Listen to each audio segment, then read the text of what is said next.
Again for being here. I know as I'm watching your kind of descriptions and your roles kind of roll across the chat, I am really appreciative of the many demands that I'm sure you have on your time. And so I'm really grateful to have the opportunity to hopefully share a little bit of some of the things I've learned along the way in my work that would be helpful to you in the work that you do.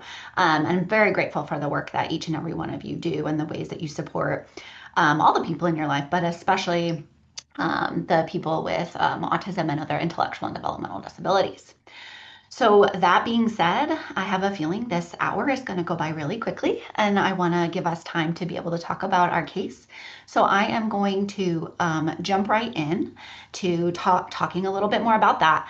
As I do that, I want to be sure I also acknowledge my gratitude to the various people on the team that I work with through the KU Medical Center, Division of Developmental and Behavioral Sciences, through the LEN program, through the KU Center on Developmental Disabilities, and particularly to my collaborator, Whit Downing, who had hoped to be here to present with me in this work. She was not able to be here. She's having a situation that calls her away from work, and so we'll send her good vibes. And I know Whit is sorry she could not be here. Okay, so we are going to do, we have an ambitious agenda. I like to kind of think about the things we're going to do in a talk or a training in terms of like answering these kinds of who, what, where, when, how kinds of questions. So we are going to start with the who and the what. So for those of you who may want or benefit from, we're going to have a little introduction to autism and intellectual disability. And then particularly thinking about the why is this important and what do we know about prevalence and kind of the presentation of social emotional health challenges for this particular community of people.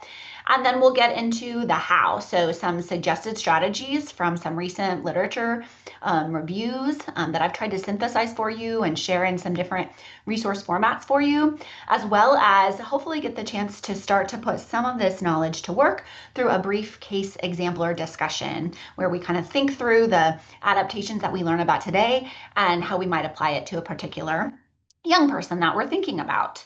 As we get going, you're going to hear me refer to this resource a few different times, but you may see on the screen either a link or like a QR code that you scan with your phone that will take you to an online kind of live active kind of repository of information that I've collected over the years of resources that I've found to be helpful and that I think might be helpful to you as you begin to explore working with and supporting clients who may have autism, intellectual disability, and co-occurring mental health support needs, and particularly for folks in that teenage age range, which is kind of the focus for our talk today. My work is certainly in pediatrics and ranges in kids, in working with kids from ages like around 3 to as old as early 20s. And so the kind of aim and focus for this talk today is on that teen group of folks. So what I'm hoping that you'll get out of this time that we have together is to have a stronger understanding of core characteristics of autism and intellectual disability and the particularly key kind of prevalence considerations for around mental health for teenagers in this group. To be able to identify and consider some potential adaptations, particularly for cognitive, behavioral, and related approaches. I'll explain more about why that kind of focus is what I'm talking about today. And then that you'll be able to also think about, for the people that you're working with, what are some evidence-informed and person-centered approaches to supporting social emotional health.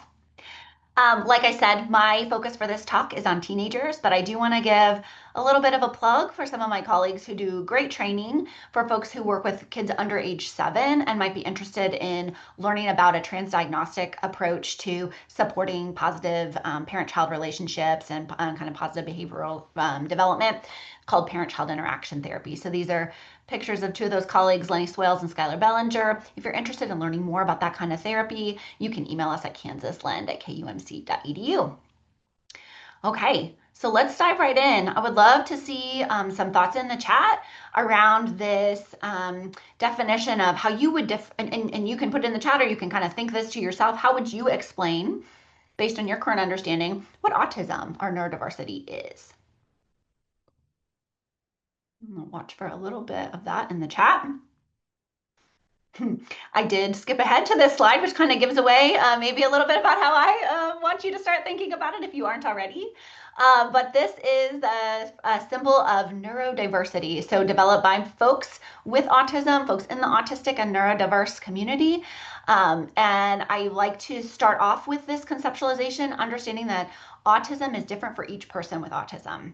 So in a moment, I'm going to share a slide that has some more kind of clinical characteristics, but I really like this definition as we think about kind of autism and neurodiversity in general. And I think it's particularly kind of important to affirm at this kind of time that we're living in, to recognize that the atypical, quote unquote, among us in a society provide different perspectives that are needed and important to generating new ideas and advances in a variety of ways, whether being technological, cultural, artistic, or otherwise.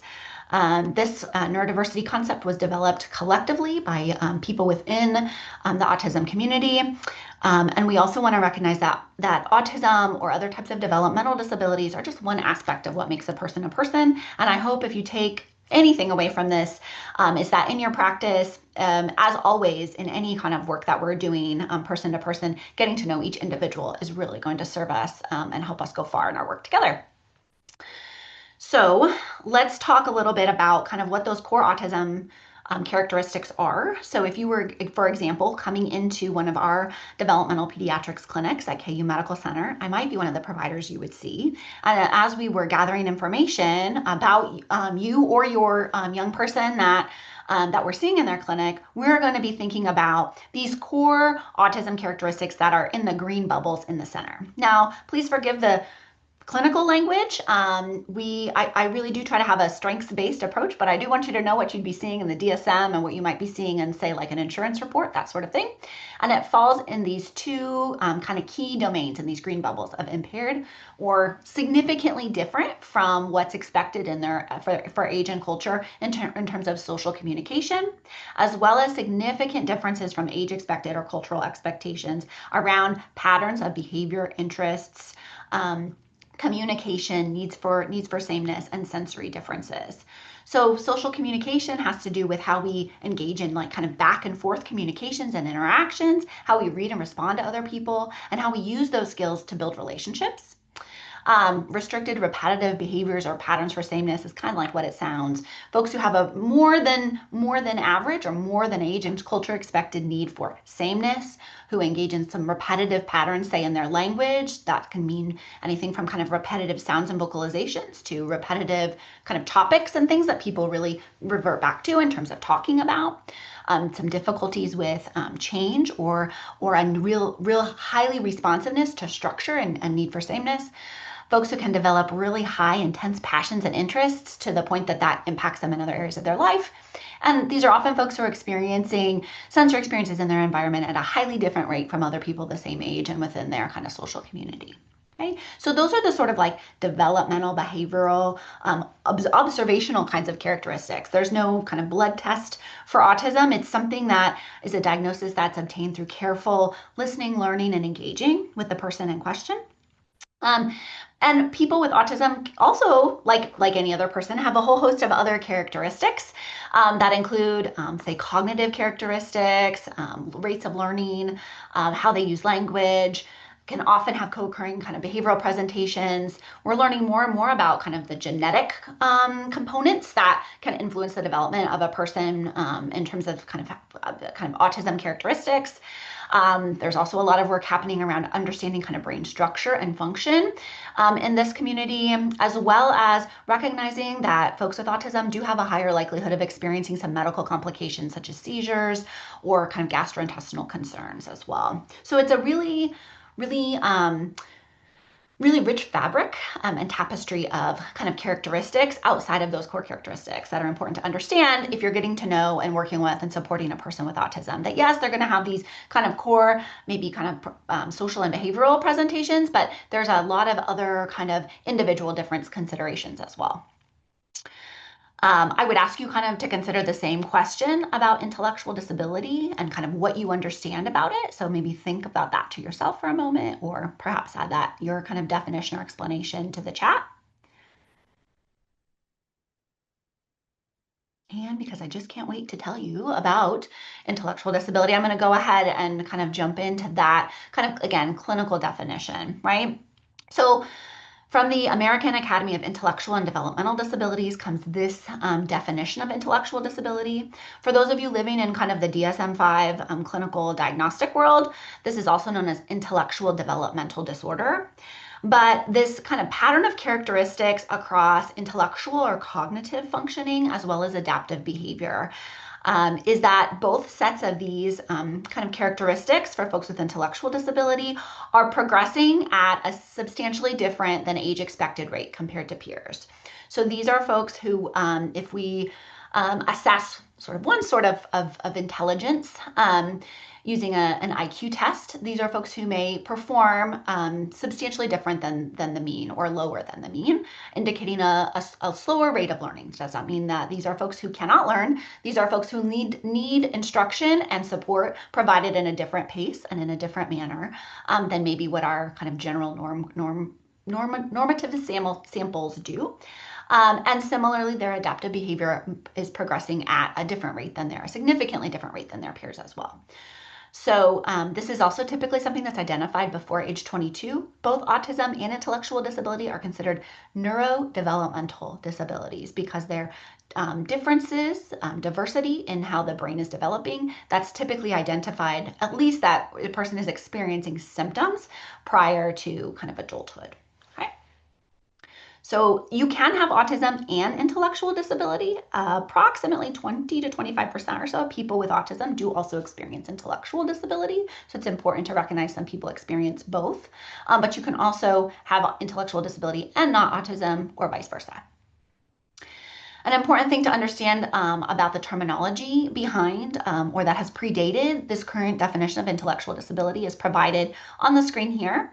I'm not going to read these terms out loud, but I do want you to know and understand that history in the work that you do and the way you support other people in your kind of professional spheres. I think some of this kind of education and awareness is important to recognize and understand our own language and how that has an impact. And since about 2010, in a law called Rosa's Law, the most current term for referring to folks with this profile is intellectual disabilities. So that's what you're going to hear me use today. Okay, last definition for you, at least before a few more slides down the road, mental health. When we think about what mental health is, the World Health Organization defines mental health as a state of mental well-being that enables people to cope with stresses in their life, realize their abilities to learn and work well, contribute to their community. The WHO also goes on to say that mental well-being and mental health has intrinsic and instrumental value to people's overall health, and it is a basic human right. So when we think about like mental illness or mental disorder, it really has to do with the absence of these things or the presence of such characteristics that it impacts a person's ability to cope, to realize their abilities to kind of work and live and do all the things they want to do within their life. So let me tell you a little bit about kind of the why. If you didn't already have a reason to be here, which I know many of you do, I wanted to give you a little bit of background on prevalence of these different conditions. So this first slide you're seeing is from some CDC data from 2021 to 2023, where, this shows overall prevalence of different types of mental health conditions across the lifespan for all children. So you can see for anxiety, depression, and behavioral disorders, those are all represented across these three different age ranges, 3 to 5, 6 to 11, and 12 to 17, which 12 to 17 is kind of the area we're focusing in. You see an increase in anxiety and depression across kind of childhood lifespan for kids of kind of, of all abilities, and a slight dip in behavioral related conditions as kids get into those teenage years. So this is really important to understand.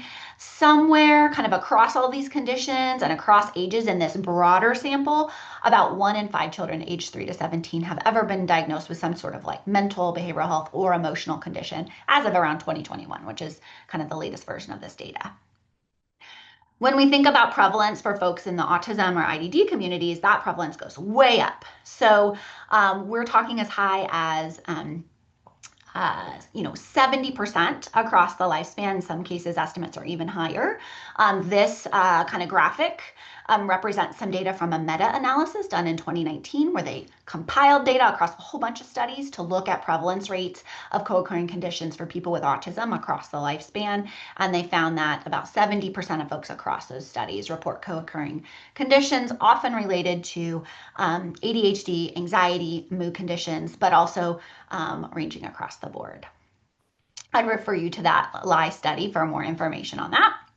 I also want to tell you about mental health or rates of mental health challenges prevalence for folks in the IDD community. We see that about 10 to, again, very wide ranging, 10 to 60% of folks in a recent study broadly across child and adolescent experiences indicated experiencing a co-occurring kind of behavioral health condition along with IDD. A slightly more recent study from 2018 found about 2/3 of folks in an adolescent sample were folks with IDD who were also adolescents were experiencing a co-occurring condition. So this is really, really high rates of co-occurrence. There are some questions in the field about kind of how we're measuring that and how well we're really doing that. There's a lot of work happening in that area. If you have time after this and you want to talk about it, I'd love to. But I think a really staggering statistic is that only about 10% of kids who have these co-occurring conditions are really being able to feel like they get effective treatment. So that's really important. That's part of why we're all here today, right? I don't know how many of you have heard of the term diagnostic overshadowing, but that's really an issue for folks in the developmental disability community or seeking mental health concerns. What we're hearing less and less, but still can hear sometimes is that, well, if they have autism or they have intellectual disability, these kids aren't capable or are not experiencing those sorts of internal kinds of conditions based on kind of outdated understanding of folks' internal perceptions and the way that their kind of brains and emotions are processing. But it also in some cases has to do, I think, with some of the silos in our contexts where we have kind of two different silos of services happening and we are working on doing a better job of communicating with one another. I also would encourage you to, again, to kind of shift from kind of an internal kind of pathology way of thinking about mental health and mental health support needs, to think about demands in the environment and how the demands of many of our environments may really provide a real challenge to our folks with autism and or intellectual and developmental disabilities, right? So when you're in the various environments, say that you've even navigated today, thinking about what were the demands on your need for cognitive flexibility or on your rate of learning. What were the demands placed on you or someone you care about in terms of social communication and being able to navigate that effectively? What were the demands placed on your executive function skills or say your kind of like adaptive behavior skills, right? So if we're talking about a community of people who sort of by definition have differences in those sorts of skill sets and needs and what the demands are in our environments, it's understandable how people may feel higher rates of stress and therefore experience higher rates of some of these conditions. I also probably don't have to tell you all this. You all are with me as being a part of many of these different contexts, but recognizing also that for this population in particular, the teens and their families are really navigating a wide variety of providers and resources that also adds strain, right, as you're trying to navigate different systems. I spoke a little bit about kind of the silos issue, so I'm gonna save that for another day. But I think one thing that you can even start with in thinking about the environments and the spaces where you're working is that we think about a fair amount and probably could think about more is accessibility of our environments, right? What are even the kind of the spaces in which people are trying to navigate? How welcoming and how accessible is it for folks? So I will direct you to this resource that you can also find on the Padlet. That was that QR code link that I shared. We had a video created in the last 5 years or so from our consumer advisory panel. So a group of adults with intellectual and developmental disabilities who have shared some really great tips and suggestions for us as healthcare providers about how we can, take small steps to make our visits all that more welcoming and all of that. So not only is it kind of challenging, right, to recognize and then get in the door for some of folks in this community, then once they're in our doors, how well are we doing at creating hospitable environments for folks? Okay, so we've talked a little bit about the background of the what and the why. Let's get into a little bit of kind of the how that I want to share with you and hopefully give you some ideas and strategies of things that you can be doing in your practice, whether you're a therapist or a case manager or overseeing a clinical team, wherever you're working. I think a lot of these types of suggestions or adaptations could apply. I like to start with this slide because this is this comes out of actually the UK and some of the work that they've done around developing kind of well-being. And they have these suggested 6 ways to well-being that I think are important for any of us, especially folks who are working in human services, who are doing mental health work, to make sure we're doing for ourselves. But also, when we're thinking about supporting our clients with autism and other developmental disabilities, what opportunities do our clients have to practice these ways of well-being? And I think oftentimes supporting folks to just engage in these sorts of well-being practices can be therapeutic and supportive to addressing some of the symptoms that they may be experiencing. So supporting ways for continued learning, supporting ways to kind of, nourish ourselves and make sure we're getting good rest, good nutrition, good intake, right? Connecting with other people, being active physically and socially, taking notice, learning how to recognize our well-being cues and how we're feeling, and giving to others, sharing of our gifts that we have. I was listening to a panel of mental health and disability advocates recently, and one of the people on the panel shared, needing help doesn't mean that you can't help others. And really emphasizing like how valuable that was to her at feeling like I can help other people even when I seek help myself. And so I think even considering some of the ways that are a lot of clients that I have are living in pretty lonely worlds. And so just thinking about ways to support people in getting more active in their community, exploring their interests, learning new skills, I think can go a long way. Maybe almost as far as some of this sort of quote unquote fancy therapy stuff we're about to talk about. Okay, so let's talk a little bit about the approach that I want to suggest or encourage you all to explore and consider using, or maybe you're already using. Many of you probably are already familiar with this concept of cognitive behavioral therapy, or CBT.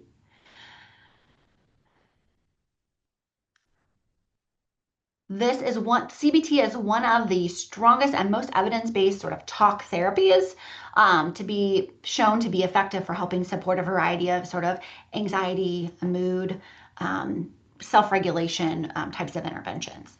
Some offshoots of cognitive behavioral therapy, such as dialectical behavioral therapy and some of the third wave therapies that have a higher focus on mindfulness, such as acceptance and commitment therapy. I think you can think about all of these types of approaches as you're thinking about these adaptations. Cognitive behavioral approaches have the strengths of being kind of based on kind of a ongoing, collaborative, warm, empathic, and caring, goal-oriented problem-solving process where we sort of focus on the present and the things we can control, right? We are hoping to support people in identifying, evaluating, and how to respond to their different types of emotions. And we're also trying to kind of give away this therapeutic work. So teaching folks strategies to look out and take care of themselves, right? Certainly no shame in seeking support from a therapist, but there's no reason that you need to think that I have some secret key to kind of unlock your mental health. I'm here to help you grow and learn strategies that you take and put in your toolbox to use. There are a lot of different kind of steps or strategies within CBT. This includes like kind of using questioning for self-understanding, helping people understand and recognize thoughts, feelings, and behaviors, and sort of thinking about their different thoughts and responses and what's helpful versus not to them. There's an element of active problem solving, and again, learning and practicing relaxation and self-care strategies. If you're not as familiar with cognitive behavioral therapy, there are some resources on the Padlet to learn more about that and to see some of the curriculums that adapt CBT for folks, kids and young people in the autism and IDD community. I also just like to keep this slide in here as an encouragement that you can do this. If you're here because I'm sure you're a great therapist and support person and you want to make sure you're doing this right, and maybe you've had hesitancy from working with clients from this community because you didn't want to do something wrong. I want to encourage you that you can do this. And the more folks that are kind of willing to take on and work with folks from this community, the better job we're doing at kind of addressing and supporting those folks and making our whole community stronger and richer. Okay. Just another slide here with reference to that Padlet. If you haven't checked it out already, here is the QR code for that. And also just a reminder that one size doesn't fit all, right? You know, one person with autism, one person with intellectual disability, you know that one person. So again, that guidance of getting to know that person, getting to know their strengths, their interests, their passions, their motivations, their support system, their existing kind of things that they're doing and things they want to do more of. Those are all super helpful things, right? What I'm sharing with you is a summary of what we know from the evidence. It's not as much of a prescriptive protocol, but it is saying, hey, if you're trying to meet this person where they're at, here's a summary of what the research says is helpful. Okay, and as always, as all of us I think probably already know, we're trying to stay flexible and stay responsive. Okay, so there's a little bit of kind of history to our work in trying to understand these adaptations. I'm going to take you through these quickly. We really started kind of exploring how to better support this population, not really until the late 90s.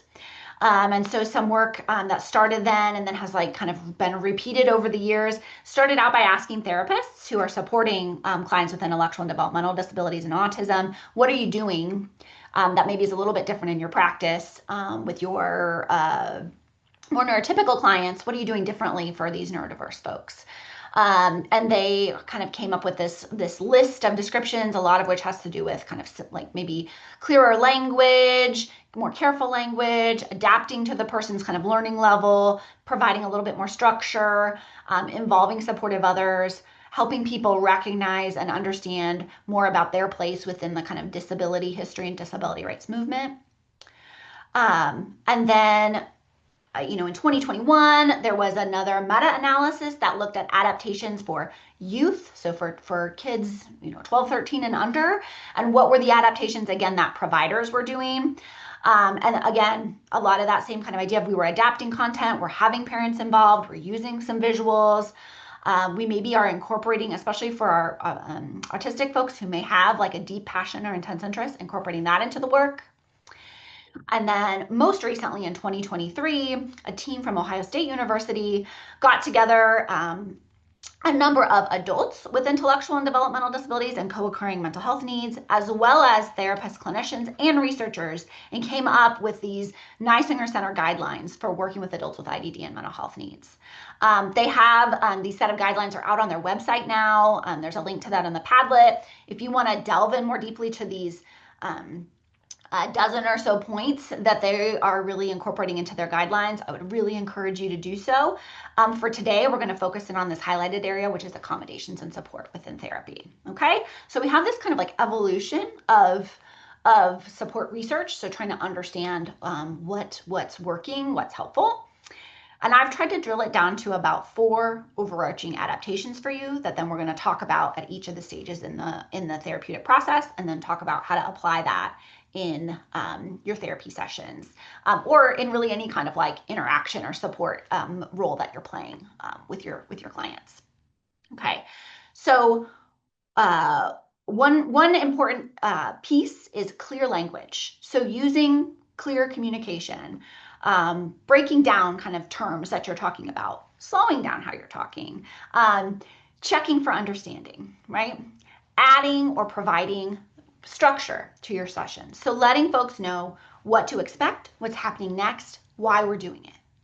Consider using kind of visual supports to demonstrate that structure, or also to help support you with teaching different key skills that you're hoping to support your client in learning. And also to think about what motivates and interests your client and use those interests as a way to kind of engage, connect, and help make connections to the therapeutic strategies that you're talking about. Okay. So now let's get into, so those are kind of the 4 overarching adaptations that I take from that review of the literature, and that I'm going to focus on for the kind of next 10 minutes or so before we talk about our case. So here are some examples of kind of clear language ways that we might adapt, especially if we're thinking about terms that we use in CBT. And of course, these terms are not solely used in CBT, but that often originated there, right? So instead of using the phrase like emotion recognition, we might say, let's work on noticing the feelings where they happen in your body clues. Let's look for those. When you do things that are good for you and for others, you feel good too, right? That's maybe a clearer way to explain what behavior activation is. When I talk about my role as a therapist, I say some things like I'm a feelings coach or kind of a professional problem solver, a kid or teacher helper, right? Or parent helper. And instead of, thoughts are kind of an abstract idea, but the way we talk to ourselves inside of our head or the stories that we tell ourselves about what's happening is a kind of an alternative way to do that, right? Um, I like this visual from the Coping Cat intervention that has this really nice kind of visual that enables people to kind of recognize where those emotions are on their body and even kind of color in the different places on this chart of where you're feeling different things. Okay. Some examples of incorporating interest is we can do that within how we scale emotions. I'm a big fan of kind of a visual kind of 5-point scale where we can kind of put levels of emotion on a little bit more kind of concrete measurement base and think about, observably, and then maybe the cues that I'm feeling, how can we know what level of intensity a person's experiencing an emotion, right? We also can use interests in terms of promoting cognitive flexibility. So, using kind of a hero study and thinking about the aspects of someone's hero or someone that they really look up to and how they might want to practice those traits that align with their values. We also might kind of incorporate interests into the renaming of some of the strategies that we're using, right? So we're all familiar with coping strategies. Maybe some of our teens and young people are like more used to hearing about that in therapy than not. But if we kind of adapt that as like this is our survival tactics in these different challenging situations, sometimes that's helpful as well. We also have I have different ways that I have kind of couched some of the strategies like progressive muscle relaxation, which is kind of a body scan, and then you're progressively tensing and relaxing different parts of your muscles. I've liked to package that in what we call like animal stretches. So what are some different animal poses of different animals that you're interested in or other types of poses that you might do for yoga or for other practices or activities as well. These are just a couple of examples. This is one that I kind of made from scratch where the person was interested in I believe this is the Marvel series. Don't be mad at me if I said the wrong Marvel versus DC. I'm pretty sure this is Marvel. So which was the intensity of emotion, and then which character kind of represented that, and then how much of that emotion was I having, right? So there's not a lot of words here, but there's a lot of expression and information that's conveyed. For folks who maybe need a little bit, or maybe want or need a little bit kind of more straightforward, or have a different language level, I love this 5-point scale and kind of emotions menu from the Emotion Regulation Skill System, which again is a resource that's available on the Padlet.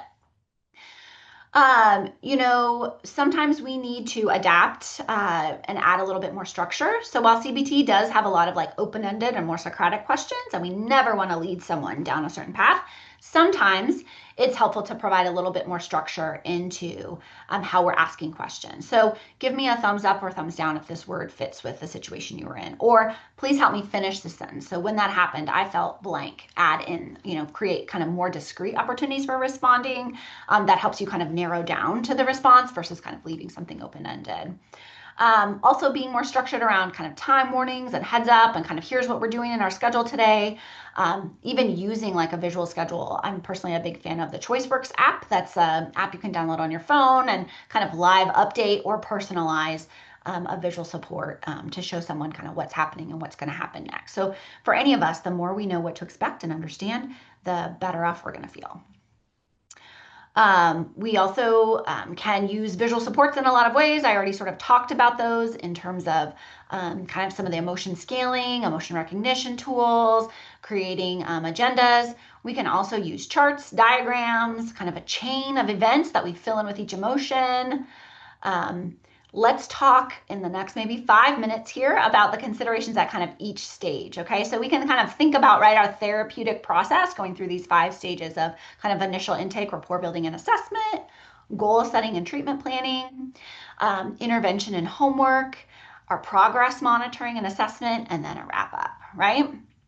So in this kind of initiation process, right? That kind of intake process and assessment process, some value added here I think is really around clear language. It's really important for folks to understand what my role is as a therapist, what the person's communication preferences are, what their support needs are.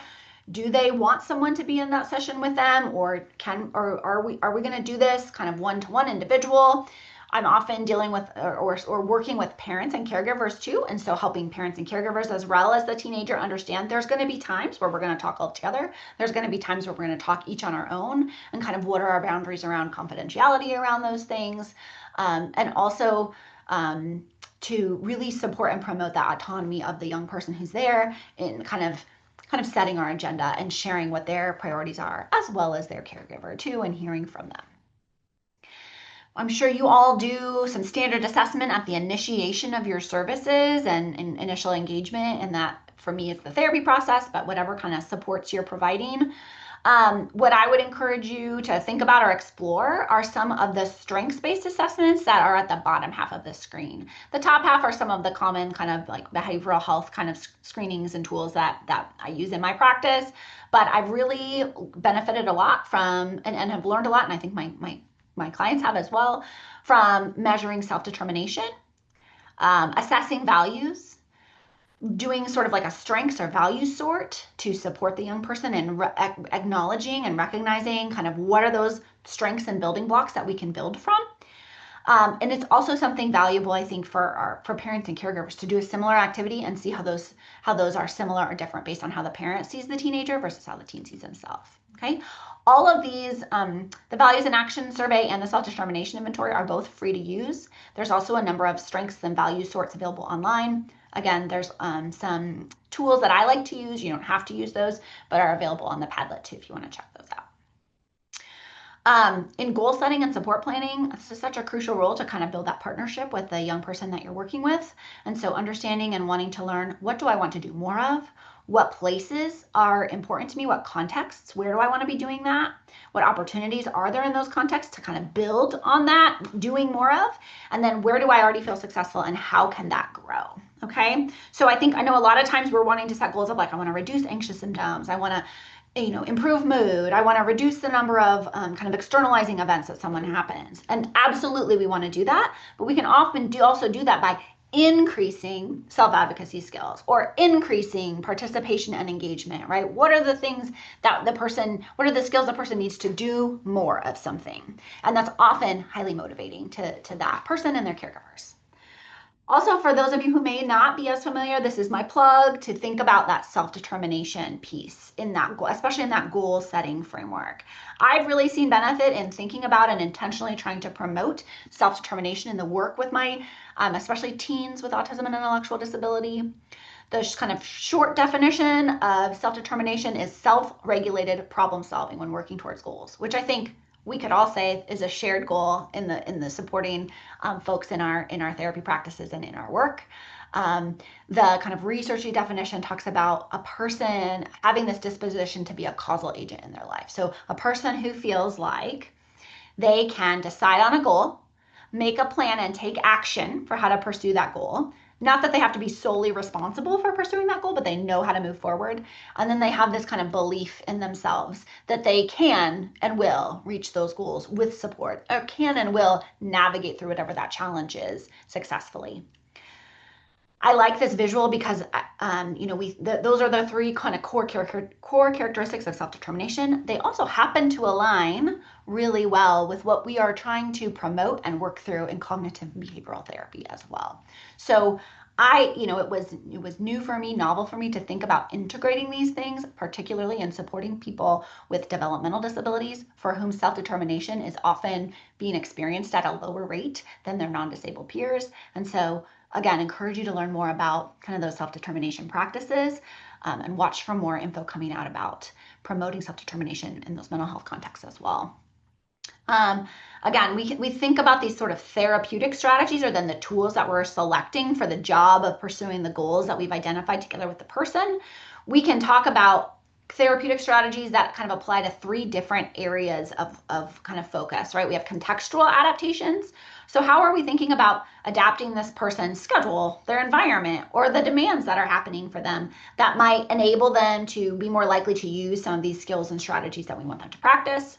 How do we help support and develop awareness of emotions, and the dysregulation maybe as it's happening? And then how do we support people to understand and use and take actions to measure those? So some examples of those are listed there. So as we're thinking about those therapeutic strategies, we then might be thinking about what are the adaptations to those strategies that might be needed for them to be most accessible to the person that I'm working with. Okay. And then, of course, we want to assess our progress. How do we know if we're making progress? I'm sure many of you use sort of like kind of a 1 to 10 rating scale or subjective units of distress. You may have some standardized rating tools that you like to use. I have an example on the next slide of a more individualized rating scale. We also can use something called goal attainment scaling, where we talk about what's the goal and what would be a step up above reaching that goal, what would be 2 steps up, what would be a step down from reaching the goal, or 2 steps down. And each time we get together, maybe we're taking a rating on that goal attainment scale to understand how much progress a person's been able to make. And if we're not making the progress that we like, or we're making more than expected, we might adjust our goal, we might adjust our plan for how we're going to get there. We have a lot of options. This is just an example of I think for folks in our community, sometimes they have difficulty even recognizing or understanding kind of how that depression or anxiety or anger is sort of like manifesting itself for them. So what I have done with some folks is developed kind of a individual scale where they may have specific types of characteristics, kind of more helpful things or unhelpful things, so positive behaviors or more challenging behaviors, and rating how often that's happening on a regular basis. That then we can have the caregiver, the young person, maybe other people who know the person kind of rate, and then we track over time, and we're able to sort of like monitor like how did those symptoms change as a result of working together. As a wrap up, we want to, this in my experience, for folks who may have some more difficulty with change or transition, it's helpful to give more advanced preparation, to be intentional about how we celebrate and what we celebrate about our work together and our process. So as we're reaching kind of the end of our therapy working relationship, how are we going to kind of close things up? And this also is a group of clients for me that I often find myself just making more extended follow-ups. So maybe rather than completely terminating, we may say, I'm going to see you again in 6 months and we're going to check in. Oftentimes for folks in this community, as they pass through different developmental milestones, maybe new issues or new challenges are coming up, and they're going to need a little bit of new support at this new stage. Okay, but we also want to be clear that just because I'm your therapist now, I may not be your therapist like for the whole rest of your life or for the next 10 years. You're going to utilize me as long as I'm kind of useful and helpful to you.